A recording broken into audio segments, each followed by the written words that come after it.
Mr. Farooq Abdullah categorically in his interview states that since Indian Parliament abrogated Article 370, it has irked China, it has disturbed China, and that's why China is justified for the kind of aggression that it has taken on. एक तरह से फारूक अब्दुल्ला अपने इस interview में न्यायोचित ठहराते हैं चीन के इस विस्तारवादी मानसिकता को, और दूसरी ओर उससे भी बढ़कर एक तरह से एक देशद्रोही कमेंट करते हैं और कहते हैं भविष्य में चीन के साथ मिलकर अगर हमें यह मौका मिलेगा तो हम अनुच्छेद 370 वापस लाएंगे. Together with China, with the help of China, we would bring back article 370. यह मुझे समझ में नहीं आता है कि एक सिटिंग सांसद इस प्रकार की बातें कैसे कर सकता है. कैसे वो कह सकते हैं कि किसी दूसरे देश के साथ मिलकर हम अनुच्छेद 370 वापस लाएंगे. अनुच्छेद 370 का हटाना, इसको लेकर एक डेमोक्रेटिक कंट्री में, एक लोकतांत्रिक देश में आपके मन में किसी प्रकार का रिजर्वेशन है, आप उसके खिलाफ कहना चाहते हैं, आप स्वतंत्र हैं. किंतु यह कहना कि दूसरे देश के साथ मिलकर हम अनुच्छेद 370 ले आएंगे, यह अपने आप में न केवल समझ से बाहर है, न केवल निंदनीय है, मगर सही मायने में कहा जाए तो यह देश विरोधी स्टेटमेंट है. This is absolutely seditious. यह सेडिशियस स्टेटमेंट है. बंधुगण, जहां तक फारूक अब्दुल्ला जी का सवाल है, फारूक अब्दुल्ला जी एक रिपीट ऑफेंडर है. यह कोई पहली बार फारूक अब्दुल्ला जी ने ऐसा कहा हो, ऐसा नहीं हुआ है.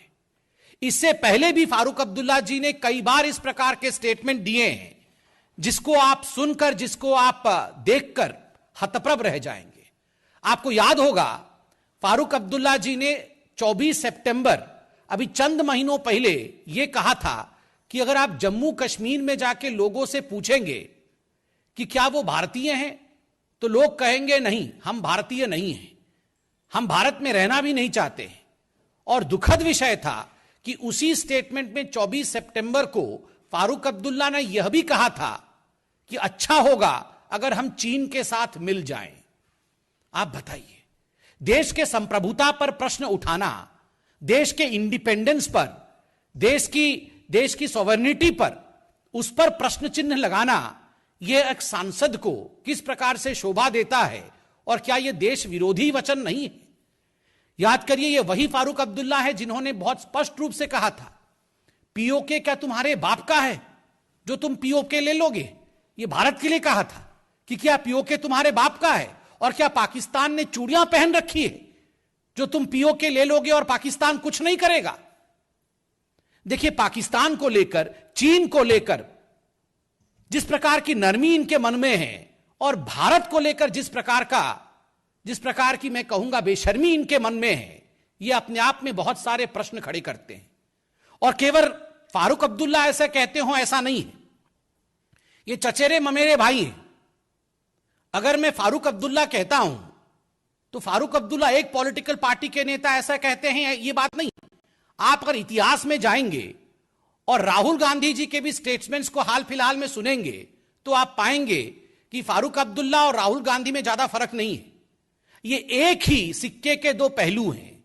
As far as Farooq Abdullah and Rahul Gandhi are concern, they are two sides of the same coin. एक ही सिक्के के दो पहलू, दोनों के इसी प्रकार के वचन रहे हैं. मोदी जी से घृणा करते करते अब यह हद हो गई है कि ये लोग अब देश से घृणा करते हैं, अब ये भारत से घृणा करते हैं, अब ये हिंदुस्तान से घृणा करते हैं.